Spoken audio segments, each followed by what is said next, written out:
Abdullah gallery में जा, वो जो पेट्रोलिंग वाली कीमत तो तूने पिछले वीकली गॉसिप में लगाई थी ना, जिसमें चाइना इंडिया, डिलीटिंग सेक्शन में दोबारा ज्यादा रहा, उसको ना मेरी वीकली गॉसिप में डाल दो।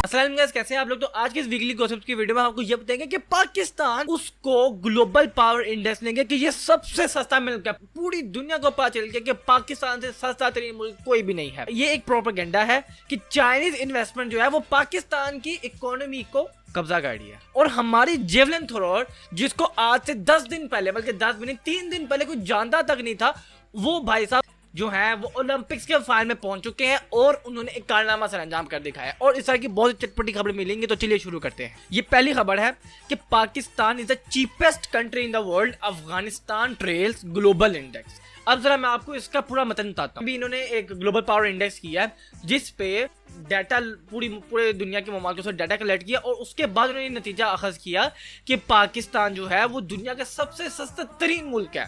दुनिया का सबसे महंगा मुल्क है आपका अमेरिका। महंगी स्टेट है आपकी न्यूयॉर्क, वो बहुत महंगा है, वहां पे एलिटेस्ट की भी एलीट क्लास जाती है वहां पे। पाकिस्तान जो है वो सबसे सस्ता तरीन मुल्क है। और अफगानिस्तान ट्रेल से मतलब है कि वो एक दर्जे नीचे आ गया। अब आप लोग ये सोच रहे होंगे कि यार महंगाई इतनी है इधर, और यहाँ पे तो महंगाई ने पीठ पे तो छुरा गो पे रखा है, उससे पाकिस्तानी कौम को पता है, लेकिन फिर भी हम इतनी सस्ती कौम, इसका मैं आपको बता देता हूँ रीजन क्या है।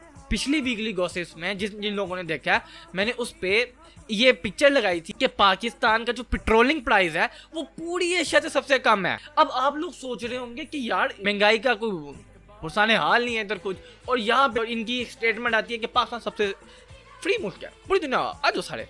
तो ये इसका मैं आपको रीजन क्या है सुन लो जरा। वो इसीलिए क्योंकि दुनिया में खुद महंगाई इतनी हो गई है। जो हमारी हुकूमत कहती है ना कि हमने खुद बोझ लिया कि हमारी आवाम पे नहीं, ये कोई पागल नहीं बैठी है हुकूमत। और दूसरी खबर ये है कि how Chinese investment are capturing Pakistan economy. ये DW है, ये एक इंडियन अखबार है, आपको थोड़ा बता दूं, ये इंडियन जर्नलिस्ट ने ये लिखा है। उसने ये दावा किया है कि उसने पूरा लिखा, पूरा आर्टिकल लिखा है उसने कि किस तरह ये CPEC जो है, ये चाइना जो ये कहते हैं, ये अमेरिकन भी कहते हैं कि जो CPEC है ये जाल है, ये पाकिस्तान को तरक्की की राह पे नहीं बल्कि तनज़ुली की राह पे लगा देगी। ये चाइना का कर्ज है, डेब्ट है, चाइना पूरा काबिज हो जाएगा। और इवन उसने तो ये तक भी लिखा हुआ है कि खुदा ना खास्ता चाइना पाकिस्तान पे हमला कर लेगा और पाकिस्तान को चाइना का हिस्सा बनेगा। और ये पूरा नक्शा चाइना जैसे सोवियत यूनियन ने किया था ना, वैसे चाइना करने वाले हैं। ये अभी इंडिया को पता नहीं है। हमने चाइना से दोस्ती लगाई है, नौकरी नहीं कर रहे हम उसकी। हम कहते हैं पाक चाइना लॉन्ग लिव फ्रेंडशिप। हम ये नहीं कहते कि पाक चाइना लॉन्ग लिव जॉब या लॉन्ग लिव सर्वेंटैलिटी। ये चाइना को भी पता है। चाइना को पता है कि अगर हमने गलती से पाकिस्तान पे हमला कर दिया ना, इसने भूल जाना कि हम दोस्त हैं, इसने हम पे हमला हो जाना है। अब इसमें बहुत है जो इसको कहते हैं कि ये इमरान खान का सपोर्टर है। देखिए कुछ इसको पॉलिटिक्स पे भी ले जाते हैं, तो मैं उनको बता देता हूँ। देखो चाइना को हमारी बहुत ज़रूरत है। ये आप जिस मर्जी इंटरनेशनल रिलेशन के एक्सपर्ट से आप पूछ सकते हो। कैसे चाइना ने अल्टीमेटली बन जाना सुपर पावर। अगर चाइना ये ना बनाए तो चाइना वैसी 2035 से 36 तक बन जाएगा, लेकिन थोड़ी जल्दी बनने के लिए उसने ये काम किया। और इससे भी जल्दी करने के लिए कोरोना वायरस है। और इससे भी जल्दी ये है कि अगर CPEC जितनी जल्दी फाल हो जाएगा, और हो भी गया है, लेकिन अभी 70% फाल हुआ, ज़्यादा नहीं हुआ, या कुछ परसेंटेज फाल हुआ, 100% नहीं हुआ। जिस दिन CPEC पूरा चल पड़ेगा, चाइना बहुत जल्दी सुपर पावर बन जाएगा। इकोनॉमिकल जायंट है वो, सुपर इकोनॉमिकल जायंट बन जाएगा। अगली खबर ये है कि major cities placed under covid curves. आपको पता है कि कोविड कोरोना वायरस का बहुत खतरनाक उसने हिट किया दोबारा पाकिस्तान को। और ये भी अल्लाह का शुक्र अदा करे कि हमारी जो सिंध गवर्नमेंट है उसने कहा था कराची वालों को कि देखो कराची वालों, तुम लोगों की 2 करोड़ की आबादी है, ये काम करना है कि अगर आपने कोरोना वायरस की वैक्सीन नहीं लगे सिम बंद हो जाएगी। पूरा कराची उमड़ आया। मुर्तदा वहां खुद देख के ये क्या हो गया, ये उसको लगा कि मैं बहुत बड़ा ना फिलैंथ्रोपिस्ट बन चुका हूँ, एक बहुत बड़ा फिलोसफर बन गया हूँ कि मैंने जो बात की है कौम ने मान ली। बात असल ये है कि अब उसने क्या कि अब मुझे पता चला कि पाकिस्तानी कौम के लिए तो सिम बड़ी इंपॉर्टेंट है। किसी की सिम बंद हो जाए वो राब्ते नहीं कर सकता। नंबर 1, बहुत से बंदों का कारोबार राब्तों से मुंसलिक होता है। जो ताजिर होते हैं उनका तो वो तो 24/7 फोन पे लगे रहते हैं कि अच्छा माल आया, माल नहीं आया, ये वो। और भी बहुत सारे अब तो, या जो डॉक्टर होते हैं, इंजीनियर्स होते हैं, टीचर्स, तो उनका बड़ा काम होता है फोन पर। उनकी सिम ही बंद कर दो तो उनका आप समझ लें आधा पट्टा बैठ जाता है उनका। और बहुत अच्छी बात है, कराची रिकॉर्ड पे रिकॉर्ड बना रहा है डेली बेसिस पे। कराची पे 1.25 लाख 1,39,000 आज इन्होंने वैक्सीनेट हुए हैं, और पाकिस्तान भी रिकॉर्ड बना रहा है 10 लाख 11 लाख 12 लाख लोग वैक्सीनेटेड हो रहे हैं। मुझे लग रहा है जिस रफ्तार से ये चल रहे हैं ना, मुझे ये लग रहा है 31 दिसंबर तक अगर ये रफ्तार हम बरकरार रखते हैं, डेली का 8 से 12 लाख अगर हम ये एस्टिमेटेड रखते हैं डेली, तो मुझे लग रहा है कि हम बहुत जल्दी 20 करोड़ लोगों में से 15-16 करोड़ लोगों को वैक्सीनेट हम कर देंगे। Export climbs to highest level in July. अब पाकिस्तान की जो एक्सपोर्ट्स है ना, आप जब पाकिस्तान की एक्सपोर्टिंग ग्राफ 2018 से देखेंगे ना, तो आपको पता चलेगा कि इमरान खान की हुकूमत में ये ग्राफ ऊपर गया आहिस्ता आहिस्ता। ये नहीं कि यकदम इमरान खान आया, लो भी 2 ट्रिलियन जितनी चाइना एक्सपोर्ट करता है 2 ट्रिलियन एक्सपोर्ट करके अल्लाह दे खैर सल्ला। इनाम से भी है, पहले 10 अरब से भी शायद कम की थी एक्सपोर्ट, उसको बढ़ा के और भाई नवाज शरीफ के दौरे में तो सिर्फ 22 अरब डॉलर का तो सिर्फ डेफिसिट था।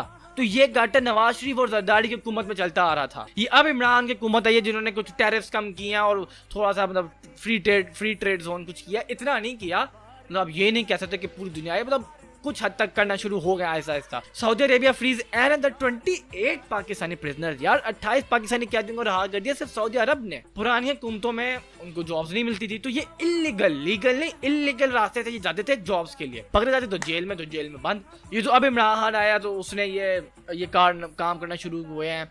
और आपने ये चीज नोटिस की होगी, आप मुझसे लोग ज्यादा बेहतर जानते हैं, जब नवाज शरीफ बने थे ना प्राइम मिनिस्टर लास्ट टाइम 2013 में, किसी मुल्क के वजीर आजम, सदर और बादशाह ने किसी पाकिस्तानी कैदी को रिहा नहीं किया। और यहाँ पे मलेशिया गए तो मलेशियन सदर ने कहा ठीक है आपके कैदी हम रिहा कर रहे हैं। और यूरोप गए, यूरोप में जिस मुमालिक से मिले जिधर जो पाकिस्तानी कैदी थे उनको रिहा करते गए। अमेरिका गए, अमेरिका में जो कैदी थे उनको रिहा कर दिया। अरब गए, सऊदी अरब की बात नहीं कर रहा, अरब की मैं बात कर रहा हूँ, यूएई और सऊदी अरेबिया। यहाँ गए, ये अभी ये शेख रशीद साहब गए थे कुवैत, आज से 3 महीने पहले। कुवैती शहजादे ने कहा ठीक है हम आपके जो प्रिजनर्स हैं, आपके जो कैदी वो उनको हम रिहा कर रहे हैं। अभी एक और खबर सुन ले कि मजे की बड़ी खबर है कि Khalid Mansoor appointed SAPM on CPEC affairs as Asim Bajwa bows out. यानी कि आसिम बाजवा को निकाल दिया गया क्योंकि पापा जॉन्स की कंपनी का कुछ फड्डा हुआ था। कि फड्डा मतलब क्या हुआ था, पापा जॉन्स इनकी कंपनी है, ये पिज्जा की कंपनी है, अभी आर्मी के बंदे हैं, ठीक है। अब इनके ऊपर ये स्कैंडल आया जिसकी वजह से इन्होंने छोड़ दिया वजारत कि इन पे ये है कि इन्होंने ये करप्शन के पैसे से ये पापा जॉन्स पिज्जा कंपनी बनाई। अब खालिद मंसूर साहब आए हैं, ये पहले भी सी पैक में किसी ओहदे पे काम करता लेकिन छोटा ओहदा था, अभी पूरे सी पैक को ये कंट्रोल कर।